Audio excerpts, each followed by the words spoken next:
Welcome to another episode of Global Intelligence Weekly Wrap-Up.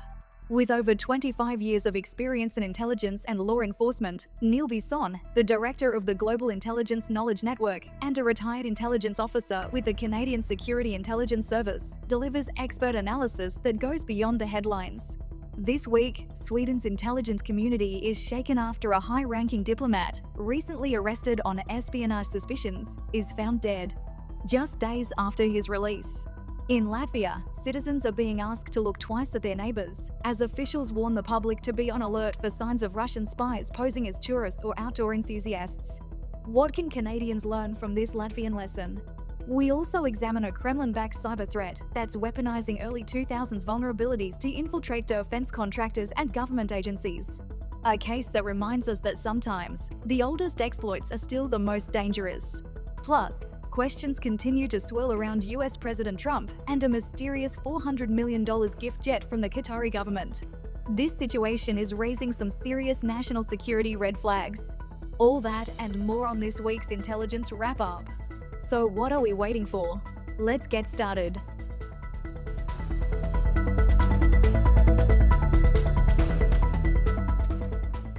Hello everyone and welcome back to the Global Intelligence Weekly Wrap-Up. I'm your host, Neil Bisson, a retired intelligence officer with the Canadian Security Intelligence Service and the director of the Global Intelligence Knowledge Network. Each and every week, I break down some of the most important open source stories concerning espionage, foreign interference, terrorism, and national security, to provide you with the insights and intelligence you need to better understand how these issues affect your everyday. This week, the stories range from how to spot a Russian spy to the potential national security ramifications of President Trump taking a $400 million plane as a gift. As always, there's lots to cover, so let's dive in. At our first story, we're turning our attention to a troubling and unexpected development out of Sweden. A senior Swedish diplomat, who had recently been detained by the country's security service Säpo on suspicion of espionage, was found dead just days after his release.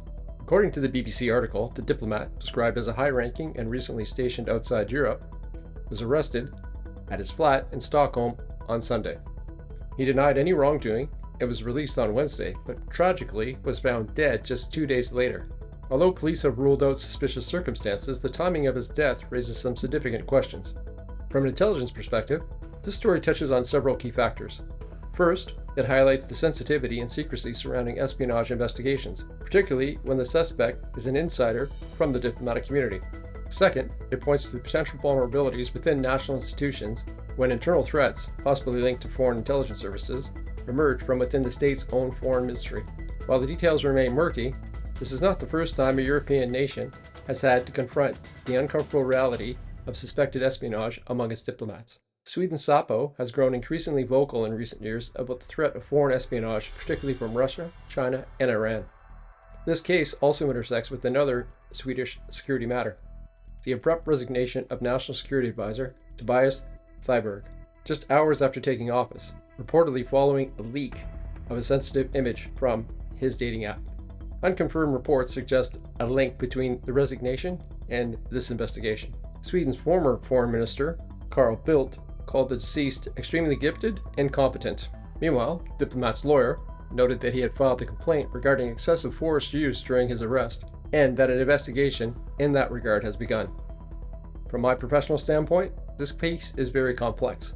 While we must be cautious not to speculate, the sudden death of a suspect in an espionage case, particularly a diplomat, poses a real concern for counterintelligence professionals. Was he targeted? Did he take his own life under pressure? Or are we witnessing an intentional silencing? These are difficult questions that Swedish intelligence and oversight bodies will need to investigate thoroughly. The death of this diplomat is a sobering development in an already sensitive investigation. It underscores the immense pressures tied to espionage allegations and the high personal costs they can carry. Moving forward, Sweden will face not only the technical challenge of completing the investigation, but also a broader reckoning with trust, internal integrity, and the resilience of its national security infrastructure.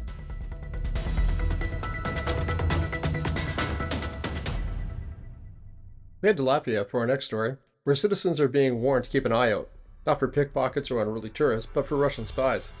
The country's Defense Intelligence and Security Service, known as the MIDD, has issued a public guide on how to spot suspected Russian operatives a concern that grows across Europe about sabotage, surveillance, and hybrid threats. The MIDD's annual report includes a list of potential red flags to help everyday Latvians identify possible Russian saboteurs. Indicators range from an unkempt appearance and poor hygiene to excessive curiosity during small talk and military-style haircuts. Another clue, tourists unfamiliar with the terrain but carrying specialized gear like medical kits, maps, or radios. From a counterintelligence perspective, this public-facing warning reflects the growing normalization of hybrid warfare, where civilians may find themselves on the front lines of detecting state-sponsored threats. Latvia isn't just urging vigilance, it's effectively crowdsourcing national security awareness.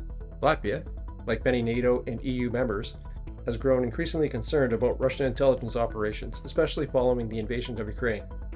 Russian operatives are reportedly refining their tradecraft, appearing less like traditional spies and more like everyday tourists and citizens. This makes them harder to detect unless residents are trained to recognize subtle behaviors irregularities. The warning from the MIDD follows an earlier campaign, launched 2 years ago, aimed at helping citizens report suspicious behavior near critical infrastructure or military facilities. The message now is clear: be alert, but leave any action to police or the military. While the alerts might sound like something out of a Cold War spy thriller, the intelligence logic is sound. Russia has long used agents and sabotage tactics in both peace and wartime, often embedding personnel into local populations or disguising them as humanitarian workers or outdoor adventurers. Intelligence officers often teach their assets to blend in, but every disguise has its tells. This is part of a broader European concern. Germany recently arrested 3 Ukrainian nationals accused of plotting parcel bomb attacks on behalf of the Russian state. And last year, package explosions in the UK, Germany, and Poland, believed to be linked to Russian operatives, set off alarm bells across the continent.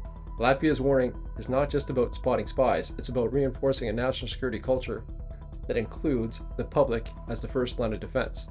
In today's climate of cyberattacks, sabotage, and psychological warfare, vigilance is no longer just the domain of intelligence professionals.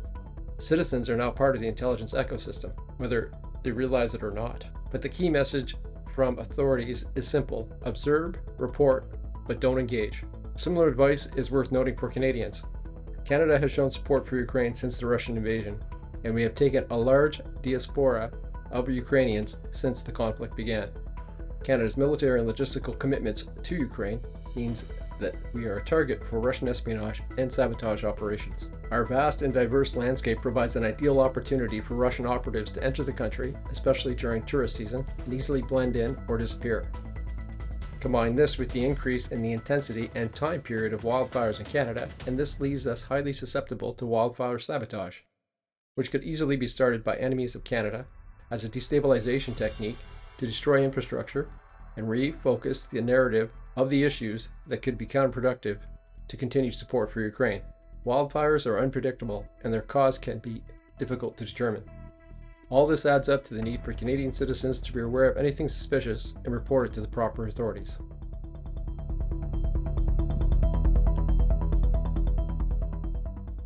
In this next story, we're revisiting an old-school cyber threat that's found new dangerous life. A Kremlin-backed hacking group has exploited vulnerabilities dating back to the early 2000s to compromise high-value mail servers used by defense contractors and governments around the world. This resurgence of cross-site scripting, or XSS attacks, shows when it comes to cybersecurity, what's old isn't always obsolete. The group responsible is Signet, also known as APT28, Fancy Bear, or Forest Blizzard, and their targets include defense contractors in Bulgaria and Romania, as well as governmental organizations across Africa, South America, and the EU. These actors use spear phishing emails containing hidden JavaScript coded to exploit XSS vulnerabilities in 4 widely used email server platforms: Roundcube, MDaemon, Horde, and Zimbra. Once triggered, the exploit siphoned off address books, past emails, and in some cases even created forwarding rules so that all future emails would quietly land in attacker-controlled inboxes. The real sting here? Most of these vulnerabilities had already been patched years ago, but were never updated by some of the targeted organizations.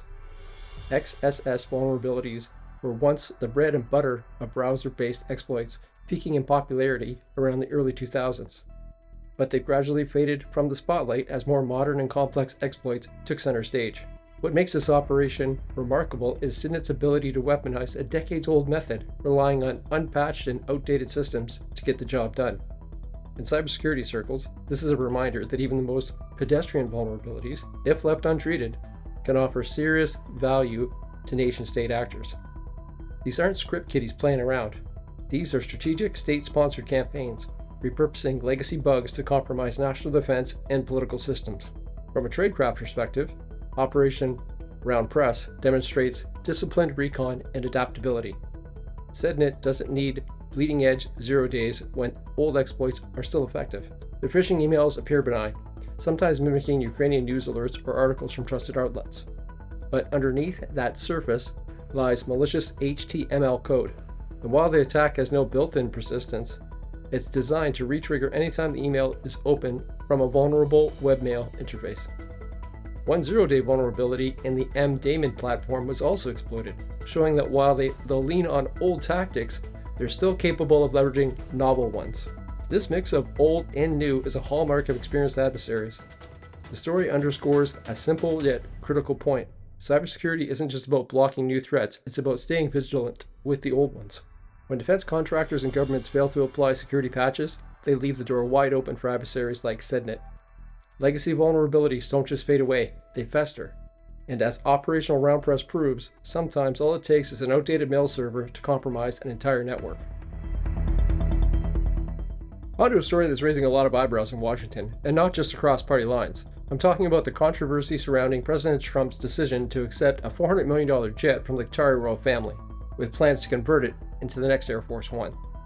On the surface, this may sound like just another flashy headline involving Trump, but dig a little deeper, and you'll find this story is laced with national security concerns, foreign influence red flags, and potential espionage implications. Senator Susan Collins, a Republican from Maine, was blunt in her assessment, warning that the transaction is rife with political espionage, ethical, and constitutional problems. Her concern? The aircraft would require a thorough scrub to ensure no surveillance devices have been implanted, a risk that intelligence professionals know is not just theoretical. Accepting a plane, especially from a foreign government, opens a Pandora's box of vulnerabilities, particularly when the donor is a wealthy Gulf monarchy with strategic interests in U.S. policy. This isn't the first time foreign gifts have triggered controversy, but this one could be the largest foreign gift ever received by the U.S. government. The situation also arises amidst tensions under delays in the production of the new Air Force One by Boeing, delays that Trump himself has vocally criticized. However, accepting Qatari aircraft as a workaround has left many in both parties alarmed. Republican Senators Rob Johnson and Rand Paul have expressed unease, while Senate Democrats are taking concrete steps to block a $1.9 billion arms sale to Qatar in retaliation. Senator Chris Murphy didn't mince words, calling the gift an illegal bribe and unconstitutional. Even Senate Minority Leader Chuck Schumer is using his leverage, holding up Trump's DOJ nominees in protest. The bipartisan backlash here is telling. When intelligence security concerns are raised this vocally on both sides of the aisle, it usually means they're well-founded. From my professional perspective, this gift creates a textbook case of potential foreign influence and OPSEC risk. You don't just accept a $400 million jet and expect it not to come with strings or bugs. Even if the plane is intended to be handed over to the Department of Defense and later to Trump's Presidential Library Foundation, the optics and operational risks are severe. Every intelligence service knows that if you can get your hardware into a rival's infrastructure, you've taken a significant leap forward in espionage capability. This story is about more than just a luxury aircraft. It's about the integrity of U.S. foreign policy and security of presidential infrastructure and how foreign governments may exploit opportunities to gain leverage. Expect further congressional pushback and likely increased scrutiny on foreign gifts moving forward. I'll continue to watch this story closely and keep you posted. For our next story, we're covering a chilling development out of Germany, the arrest of 3 Ukrainian nationals accused of plotting a parcel bomb attack on behalf of the Russian state. The details offer a stark reminder of how hybrid warfare and sabotage are playing out in the heart of Europe. German prosecutors say the plot was designed to target cargo transport systems by placing explosive parcels into the logistical stream, intended to detonate during transit. The goal? Disruption, chaos, and possibly mass casualties. And all of this allegedly directed by agents working for the Russian state. The suspects, identified only as Vladislav T., Daniel B., and Yevhen B., were arrested in Germany and Switzerland after months of surveillance. Authorities say one of them mailed test packages fitted with GPS trackers from Cologne in March, a classic reconnaissance move to probe transport patterns and identify suitable routes for eventual attack. The investigation is being led by Germany's Federal Criminal Police due to its national security significance. This isn't just criminal mischief. It's being treated as foreign-directed sabotage with echoes of prior Parcel-based attacks. Let's take a step back. This isn't the first time Parcel bombs have rattled Europe.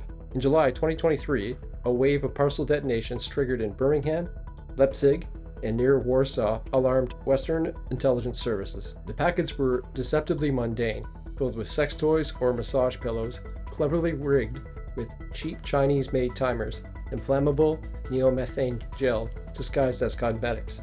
Authorities later confirmed that one of those packages could have caused a plane crash if it had been ignited mid-flight. DHL was forced to overhaul security protocols after a fire broke out in one of their Leipzig warehouses.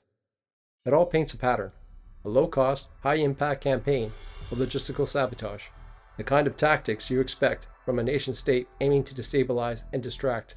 Western officials, including Britain's MI6 chief Richard Moore, have openly accused Russia of orchestrating a staggeringly reckless campaign of sabotage across Europe. Germany's interior officials aren't mincing words. North Rhine-Westphaly's State Minister Herbert Rowe warned of low-level agents working for Russian services for little money but doing serious damage. Germany's Justice Minister echoed those concerns, calling the threat part of Moscow's broader effort to undermine Western democracies through perfidious intelligence methods. Even the US reportedly stepped in. After learning about these plots, the Biden administration allegedly reached out to Moscow, warning the Kremlin to shut it down, a rare and direct confrontation over covert activity. Meanwhile, German Chancellor Friedrich Merz has pledged to meet such threats with defense preparedness. Given Germany's position as the second-largest supplier of military aid to Ukraine, it's likely we'll see increased security around critical infrastructure, especially in transport and logistics. Here's why this matters to intelligence professionals and security personnel. This is not about lone or fringe actors.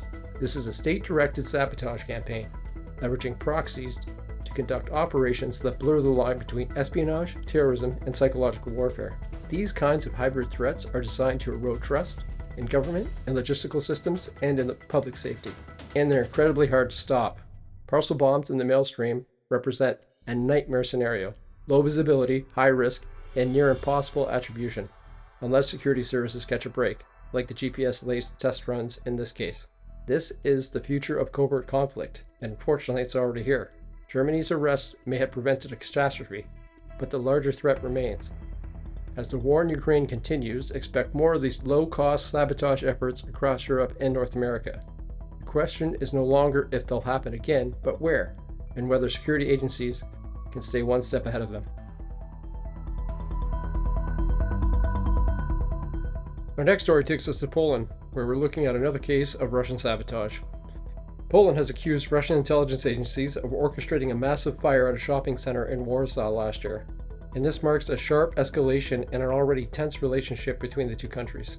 According to the Polish government, a year-long investigation has concluded that the Mary Ryska 44 shopping center fire in May 2024 was an act of arson ordered by Russian intelligence services. Over 1,400 retail units were destroyed in the blaze. In response, Poland summoned the Russian ambassador and announced the closure of Russia's consulate in Krakow. Russia, for its part, denies involvement and has labeled the accusation as Russophobic, vowing to issue what it's called an adequate response. This is a prime example of covert sabotage, part of a growing list of alleged Russian hybrid operations across Europe. The use of fire as a weapon to disrupt civil infrastructure shows a shift towards more destructive and attention-grabbing methods. Poland has long been a logistical and political hub for Western military and humanitarian support for Ukraine, making it a high-priority target for Russian influence and disruption. It's not the first time that Poland has linked Moscow to sabotage. In October, Warsaw also closed a Russian consulate in Poznan over similar suspicions. Russia retaliated by shutting down the Polish consulate in St. Petersburg. This also fits a broader regional pattern. Just 3 days before the Warsaw fire, Lithuanian authorities reported a suspicious fire at an IKEA store, which they also attributed to Russian interference. Western intelligence agencies have increasingly identified fire, cyberattacks, and mail bombs as part of the toolkit used by Russian services to destabilize pro-Ukrainian governments. Polish Prime Minister Donald Tusk confirmed the fire was a deliberate act of arson coordinated by someone in Russia. He noted that some of the perpetrators are already in custody, while others have been identified and are being sought. From an intelligence standpoint, this points to multi-tiered operation involving local assets and foreign coordination. The fact that arrests have been made suggests Polish counterintelligence have made real headway in identifying operational networks tied to Russia. This highlights the ongoing evolution of Russian intelligence operations. They are no longer just stealing secrets or planning malware. They are also disrupting public life and infrastructure through direct sabotage, forcing nations to reevaluate their traditional boundaries of espionage. Poland's accusation against Russia marks a serious escalation in East-West tensions and signals a new willingness by European governments to name and shame when it comes to covert attacks. With ongoing conflicts, intelligence services will continue to play a frontline role not only abroad but also at home. Expect more of these operations to be exposed as Western agencies ramp up counterintelligence efforts, and don't be surprised if diplomatic fallout continues in the months ahead. For our last story this week, we return to Canada, where we're examining a landmark terrorism financing case. A Toronto man has pleaded guilty to financing terrorist acts overseas, marking what the RCMP calls the largest terrorist financing conviction in Canadian history.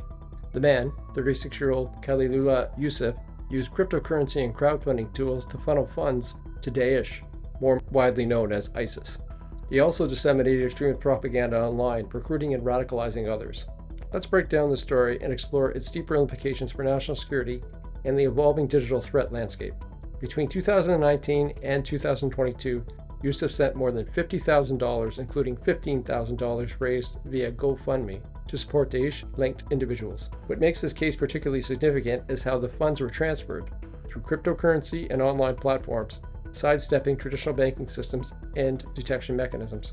He also disseminated over 3,800 hyperlinks promoting extremist content, in addition to producing propaganda justifying terrorist violence against foreign nations in Afghanistan.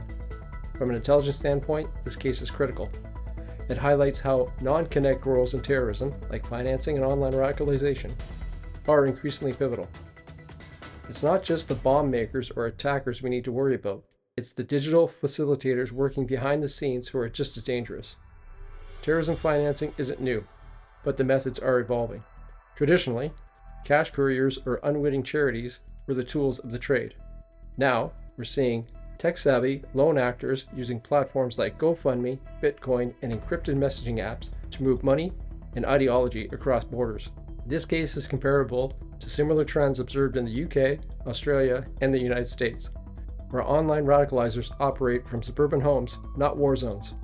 The Yusuf case marks the first successful Canadian conviction using both crowdfunding and crypto to support terrorism, an important precedent for future prosecutions. The Public Prosecution Service of Canada said it best: terrorism is violence that seeks to justify itself, but the violence needs support by advocates, recruiters, and financiers. Those who make the violence possible must be held to account. I couldn't agree more.